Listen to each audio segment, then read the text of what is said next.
All right, welcome, hey everybody. Hey, this is the Daily Solutions podcast. And this is Ashkahn. Ashkahn. Wondering, and Graham. Welcome. We are doing the Daily Right, Solutions. just podcast. read the question, buddy.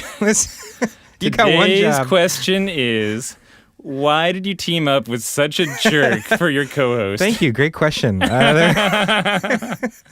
today's question is, I wanted to ask about pod room humidity and how you control it. Do you have the pod lid open when the pods are not in use?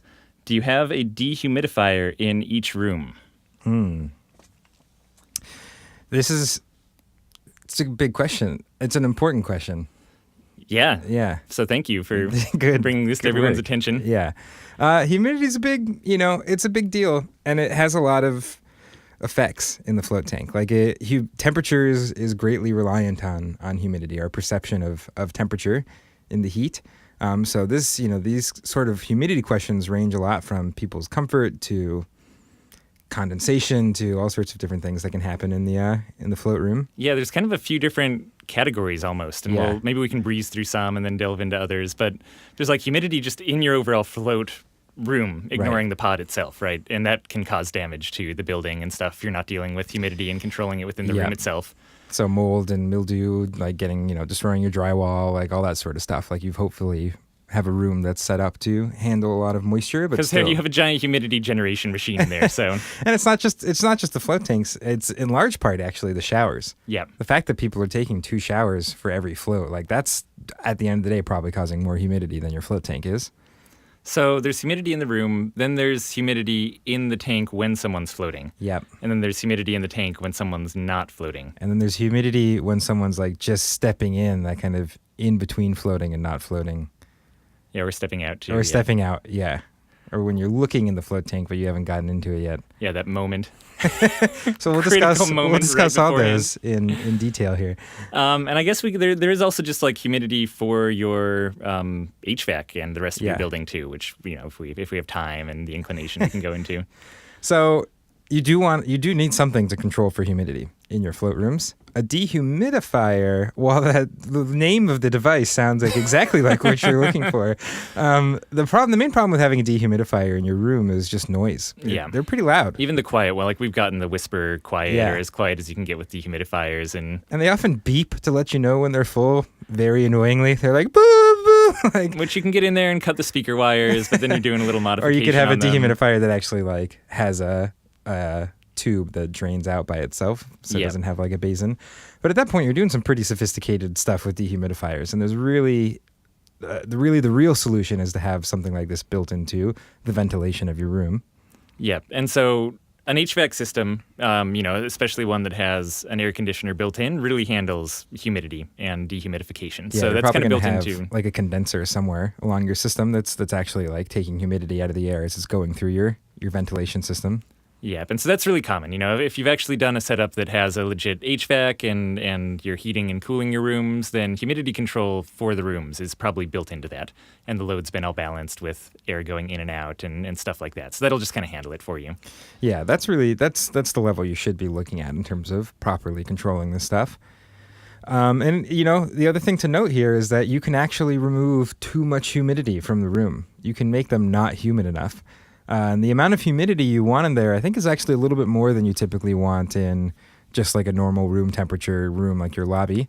And the main issue is that if you take too much humidity out of the air, the salt water that's on the top half of your body while you're floating in the float tank will actually start to evaporate pretty quickly and leave the salt crystals behind on your body. And it's just uncomfortable. Like, it's just unpleasant. Like, you'll be floating and you get in there and there's kind of salt all over your stomach and stuff like that. And after about 15 minutes, that just turns into like salt crystals, and every time you move, you just feel like a bunch of little stabby crystals stabbing at you with their stabby ends. Yeah. And this is everything that we're saying is just even more true if you're in an open float pool too. When you have a float tank, then at the very least, if it's closed, if the lid's closed or the door's shut, then it's kind of turning into its own humidity-generated moist world in there, And the humidity on the outside can still affect that, but not nearly as much as if you have no cover on the tank. Then getting the humidity correct for the entire room just becomes, 10 times as important, I'll say, or just off the top of my head as a random multiplier. 17 and a half times more. So yeah, humidity is important because it can damage your room if you have too much of it. It can make salt crystals form on the top of people's bodies if you don't have enough of it. And also the humidity level in your room will affect the temperature that people feel like it is, the air temperature that people feel. And it ranges like huge amounts from 0 to 100% humidity will change your perceived temperature like 40 degrees Fahrenheit or something like that. Yeah, and sometimes more depending on like at the temperature we keep ours too gets up pretty high. So we're talking about pretty serious. Like you could leave the temperature exactly the same, and all of a sudden you have more humidity, and people will start saying that it feels hot in your float tanks. So it's part of your general kind of temperature control is knowing and hopefully maintaining your humidity levels. And often what I find is people like just do the best dehumidifying they can at the right level and then base their temperature off of that rather than necessarily like controlling their humidity. It seems to be more difficult for people than controlling the temperature. Yeah, I don't know any centers who have a humidifier in their rooms, if that makes sense. Like most often you're controlling humidity by controlling the amount that you're dehumidifying, not by actually injecting moisture into the rooms themselves. I think Justin Feinstein's tanks in his research center have a little like humidifier. The closed tank has one for inside the tank, but I don't know any rooms like built into the room like itself. An open room? And just built into the float tank room in general that has a humidifier. Because almost always the problem is the opposite. Like it's very rare that you're too low in humidity and the solution is not just like notching your dehumidifying abilities down a little bit. Yeah. So usually what we're talking about is level of dehumidification that you're kind of doing here.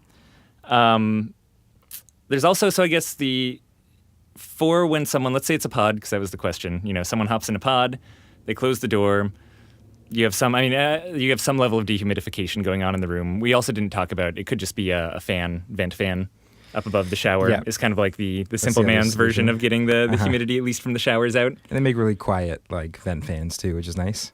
Yeah, and if you do have a vent fan or even a dehumidifier, somewhere in your building and it starts making noise, just go in there and clean it. Like those things build up a lot of dust, and there's a regular task where we actually have to take down our built-in vent fans in each room to clean them. Otherwise, they just progressively rattle more and more. I got lost. I lost track of what I was saying because of the vent fan thing. Vent fan distracted me. So we still need to talk about what you do in terms of leaving your tanks. All right, so let's say you're in a pod. You hop in there. You're doing your dehumidification outside. They shut the lid to the pod when they're floating. I kind of feel like that if the tank is built correctly, or even if you've just modified it and put some active airflow on there, like just closing the lid and being inside the tank almost takes care of the humidity when you're floating in a closed environment for the most part. Yeah, it's pretty again, I've never been in like a pod tank style thing and felt there was too little humidity. The only times I've experienced too little humidity is in those open float tanks. So then if you do go in, and even as a business owner, you're running test floats, you figure out that when you're floating it feels too humid in there, what do you do to correct that? Well, a few float tank manufacturers have some sort of active ventilation system.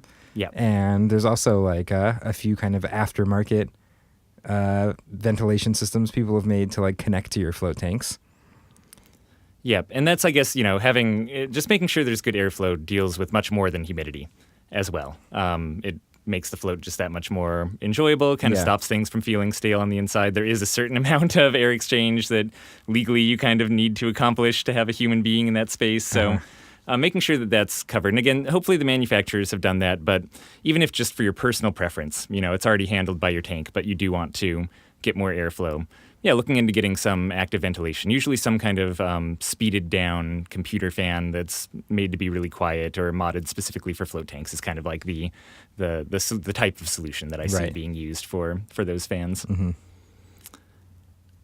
All right, what about when there's no one in the tank?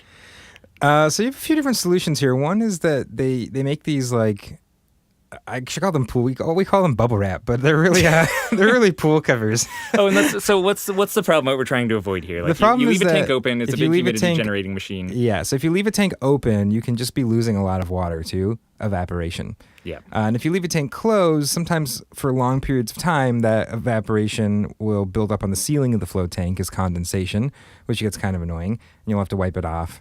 And there's a nice middle ground of being able to leave your tank open, but not having to worry about having a lot of the water evaporate out.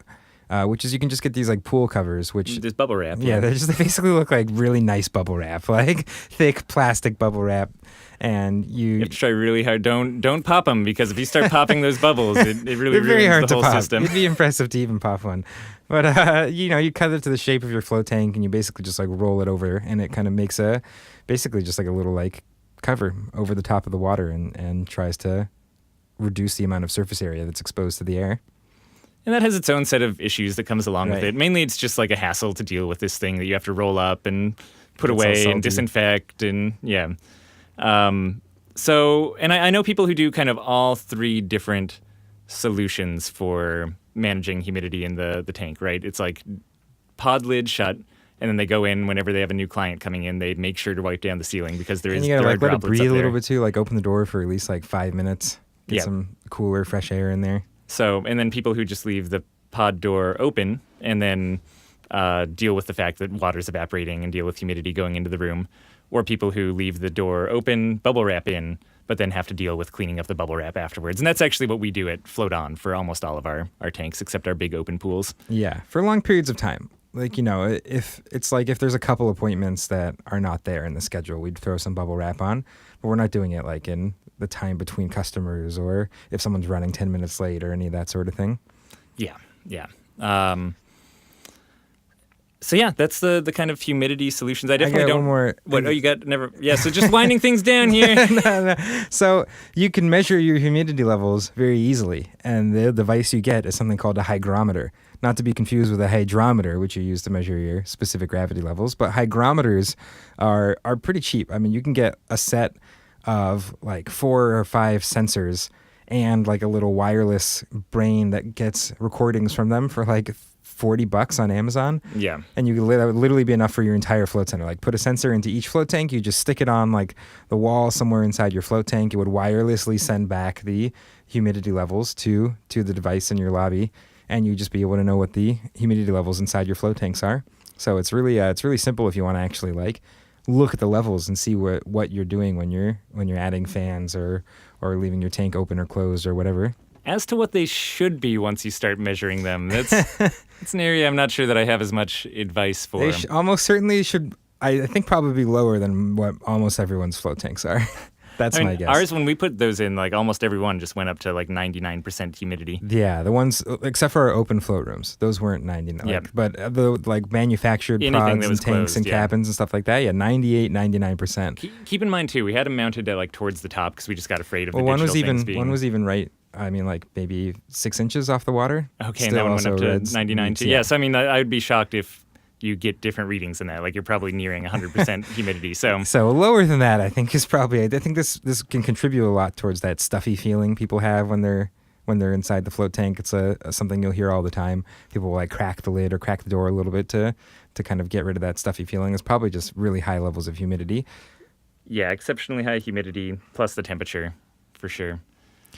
So yeah, having some sort of being able to track that, adding ventilation. If you can do something that's actually quiet, being able to get kind of some sort of airflow, and as long as you can't feel it on your body, like it would be nice to have those humidity levels lower than that. But how much lower? I don't know. Like we don't have. So what's room temperature? It's supposed to be like 60% relative humidity. 40 to 60. 40 to 60, I think is like the. Yeah. So my guess is you probably want something somewhere between 60 and 99. You know? Okay. This is one of those cases where you just need to stop listening to our advice right now. Again, we don't know. I do think that some of the comfort that comes from people being in a float tank might also be the fact that the humidity levels are so high in there, and it kind of equalizes that feeling between like above the water and below the water. Yeah. So like I don't probably I don't know. Probably something like 75, 80, Well, 80%. I think that's right. That's not. We don't do you that. Heard it we here. do not do this in our float 80% tanks. humidity is This is the not ideal. actually anything that we know about or do ourselves. Just so it's not going to stop me from giving advice about it. Never has in the past. All right. What you got one last no, thing? That's it. All right, well, if you guys have other questions, don't send them to us. That's for sure. There's got to be another podcast. Find someone out else there who knows what they're doing. Has better information than this. Or just go to floatanksolutions.com/podcast and roll the dice. All right, cool. We'll talk to you guys later. Yeah, thanks for listening, everyone.